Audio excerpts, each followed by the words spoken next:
Hello there and welcome. Well, today in this lecture we are going to know 10 important words which will help us to speak and write in different ways. The first word is wash basin और wash basin को इस lecture में हम लोग noun के रूप में use करेंगे। तो चलिए जानते हैं wash basin का मतलब और इसका डेफिनेशन।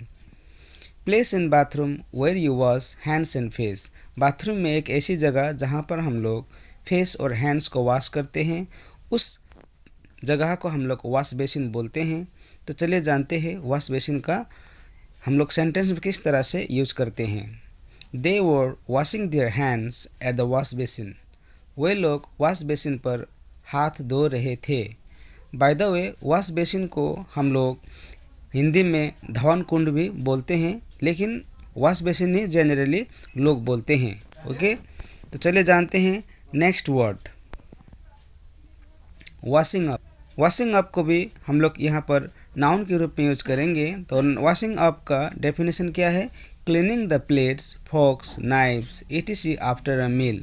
भोजन करने के बाद जब हम लोग प्लेट्स, फोक्स या तो नाइफ्स को धोते हैं, उसको हम लोग वॉशिंग अप बोलते हैं। या फिर the dirty plates, glasses, pans etc that have to be washed after a meal. भोजन करने के बाद जब हम लोग प्रयोग किए हुए प्लेट्स, ग्लासेस, पेन्स को धोते हैं, तो उस अवस्था को हम लोग वॉशिंग अप बोलते हैं। तो चलिए जानते हैं वॉशिंग अप का उपयोग सेंटेंस में हम लोग किस तरह से कर सकते हैं। If she कुक्स he will do the washing up. यदि वह खाना पकाएगी तो वह बर्तन सफाई कर लेगा। ओके, तो वॉशिंग अप यहाँ पर होगा बर्तन को साफ करना। ओके, तो चलिए बढ़ते हैं next word whereas। whereas the word which we use here as a conjunction के रूप में हम लोग whereas का उपयोग यहाँ पर करेंगे। तो whereas का डेफिनेशन चलिए देखते हैं। used to compare or contrast two facts। दो ऐसे फैक्ट्स, दो ऐसे तथ्य जो एक दूसरे का बिल्कुल क्या है, ऑपोजिट हो, जिसको हम लोग कंपेयर करते हैं, उस अवस्था में हम लोग whereas का यूज़ करते हैं। तो चलिए जानते हैं whereas का यूज़ हम लोग सेंटेंस में किस तरह से कर सकते हैं। We thought she was arrogant, whereas in fact she was just very shy। हम लोगों ने सोचा कि वह घमंडी थी। एरोगेंट का मतलब होता है यहाँ पर घमंडी, जबकि whereas का हिंदी में मीनिंग होता है जबकि वास्तव में वह बहुत शर्मीली थी। ओके, तो चलिए बढ़ते हैं नेक्स्ट थ्रूआउट। थ्रूआउट यहाँ पर हम लोग एडवर्ब के रूप में यूज करेंगे। तो चलिए जानते हैं थ्रूआउट का definition. During the whole period of time of something. किसी समय, किसी चीज़ का जो पूरा समय होता है, उस पूरे समय को, या फिर in every part of something, या फिर किसी चीज़ के, किसी जगह के हर क्षेत्र में जो चीज़ पाया जाता है, या तो जो अभी चल रहा है किसी समय का, जो पहले से अंत तक बिल्कुल चल रहा होता है, तो इस अवस्था में हम लोग थ्रूआउट का यूज़ करते हैं।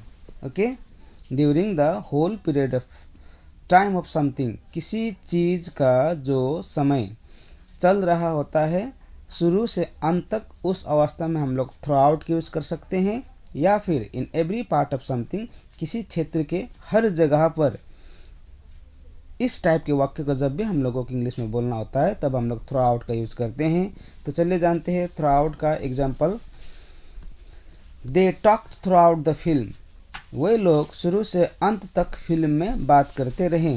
अब मूवी जैसे शुरू हुआ और जब तक ख़त्म नहीं हुआ तब तक वे लोग बात करते रहे। तो इस प्रकार के वाक्य में हम लोग थ्रूआउट का यूज़ करते हैं। चले जानते हैं नेक्स्ट वेल नोन। एक ही वर्ड है, बीच में हाइफन दिया गया है, तो इस टाइप के वर्ड को ब्लेंडिंग वर्ड बोला जाता है। तो वेल नोन यहाँ पर एडजेक्टिव है, और वेल नोन का मतलब या फिर डेफिनेशन है फेमस, प्रसिद्ध, या तो known about by a lot of people, बहुत लोगों के द्वारा जिसको पहचाना जाता है।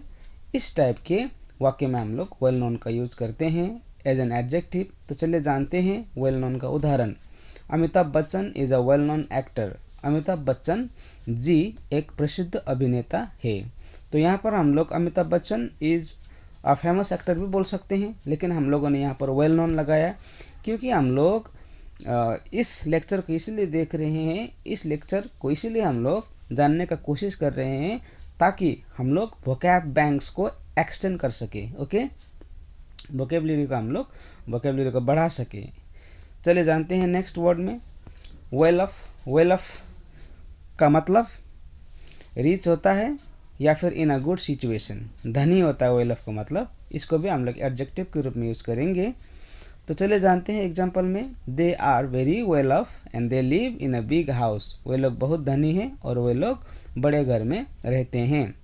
यहाँ पर हम लोग बोल सकते हैं दे आर वेरी रिच, लेकिन instead of rich we have used well off here because rich and well off they are synonyms. Okay, and I have already discussed that the only motive of making this video is to extend vocab banks. Okay, तो चलिए जानते हैं next nightmare. Nightmare यहाँ पर हम लोग noun के रूप में यूज़ करेंगे। तो चलिए जानते हैं नाइटमेयर का definition. A dream that frightens you, ऐसे सपन जो आपको डराता हो या तो डरावनी सपना, या फिर something that is very bad, ऐसी चीज़ जो बहुत ही, ऐसी अवस्था, ऐसी घटना, ऐसी चीज़ जो बहुत ही ख़राब है या तो डरावनी है, फ्राइटनिंग, या फिर बहुत ही कठिन है।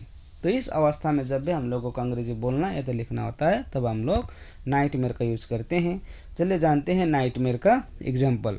I had a nightmare last night, कल रात को मैंने डरावनी सपना देखा। ओके, तो चलिए बढ़ते हैं next. Therefore. Therefore here we used as an adverb. Adverb के रूप में हम लोग यहाँ पर देयरफॉर का यूज जानेंगे। तो देयरफॉर का मतलब है फॉर दैट रीज़न, इसलिए। ओके, हिंदी में इसका मीनिंग होता है इसलिए। तो चलिए जानते हैं इसका example. He was busy and therefore could not come, वह व्यस्त था इसलिए आ नहीं सका। ओके, जब भी इसलिए टाइप का वाक्य होता है तब हम लोग वहाँ पर देयरफॉर लगा सकते हैं। ओके, चलिए बढ़ते हैं नेक्स्ट। तो नेक्स्ट है what's up, and this is very much famous. Okay, this is well known to all. तो व्हाट्सएप का मतलब हम लोग देखते हैं, use to ask someone what the problem is, किसी को पूछना समस्या क्या है, या तो व्हाट इज़ रॉन्ग, क्या गलत हुआ है, या फिर used as a friendly greeting and to ask someone how they are and what is happening. Friendly greeting हम लोग करने के लिए भी व्हाट्सएप का यूज़ करते हैं, और पूछने के लिए कि क्या हो रहा है, क्या चल रहा है, कैसा हो रहा है, इस अवस्था में भी हम लोग व्हाट्सएप का यूज़ करते हैं। तो व्हाट्सएप का यूज़ हम लोग बहुत प्रकार से कर सकते हैं। जैसे कि आपके साथ कोई दोस्त है और अचानक उसको फ़ोन आता है और उसका मूड ख़राब हो जाता है, तो इस अवस्था में आप बोल सकते हो व्हाट्स रॉन्ग विद यू, या फिर व्हाट्सएप। या फिर आप बोल सकते हो कि आपका फ्रेंडली वे में, जैसे कि यहाँ पर फ्रेंडली ग्रीटिंग बोला गया है, जैसे कि आपका दोस्त है और आप उसको फ़ोन कर रहे हो और आप उसको पूछ रहे हो कि हाउ आर यू के जगह में आप बोल सकते हो व्हाट्सएप। ओके, लेकिन WhatsApp this is informal. Okay, तो चलिए जानते हैं व्हाट्सएप का यूज़। उदाहरण में, यू लुक सैड व्हाट्सएप, तुम उदास लग रहे हो, क्या हुआ। ओके, यहाँ पर व्हाट्सएप का मतलब है क्या हुआ, क्योंकि इस टाइम पर जो आदमी आपके पास से उसका मूड ख़राब है या फिर वो दुखी है, तो आप पूछ रहे हो व्हाट्सएप। अब चले जानते हैं नेक्स्ट एग्जांपल में व्हाट्सएप का यूज़। व्हाट्सएप ब्रो, कैसे हो भाई। अब यहाँ पर है आप पूछ रहे हो हाल चाल। Okay, how are you doing, क्या चल रहा है। तो व्हाट्सएप का यहाँ पर हम लोगों ने 2 एग्जाम्पल देखा और 2 एग्जाम्पल में व्हाट्सएप का यूज़ बिल्कुल अलग है। चले जानते हैं next word accuse. Accuse we used here as a verb के रूप में हम लोग अक्यूज़ का यूज़ यहाँ पर जानेंगे। तो चलिए जानते हैं अक्यूज़ का मतलब क्या होता है। Say that someone has done something wrong, किसी ने गलत किया है। इस अवस्था में जब भी हम लोगों को बोलना होता है तो अक्यूज़ लगा के बोलते हैं। हिंदी में अगर देखते हैं तो इसका मतलब होता है दोष लगाना। ओके, दोष रोपण करना। तो इसका एग्जाम्पल है don't accuse me of lying. Lying मतलब होता है यहाँ पर झूठ बोलना, अक्यूज़ का मतलब होता है दोष लगाना। तो यहाँ पर सेंटेंस क्या हुआ, मुझे झूठ बोलने का आरोप मत लगाओ, don't accuse me of lying. And remember one thing here, whenever we use accuse in sentence, so we have to use of. Okay, of लगाकर हम लोगों को बोलना होता है, we cannot use for. Many people they use for instead of, but that is wrong. Like don't accuse me for lying अगर बोलते हो तो गलत है, क्योंकि अक्यूज़ के साथ हम लोगों को ऑफ ही लगाना है और they are fixed. Okay, Alright, that's all for today's lecture. See you in another video. Till then, keep learning, practicing, and yes, don't forget to subscribe my channel and press the bell icon so that whenever I upload videos on YouTube, you'll get the notification. Thank you very much.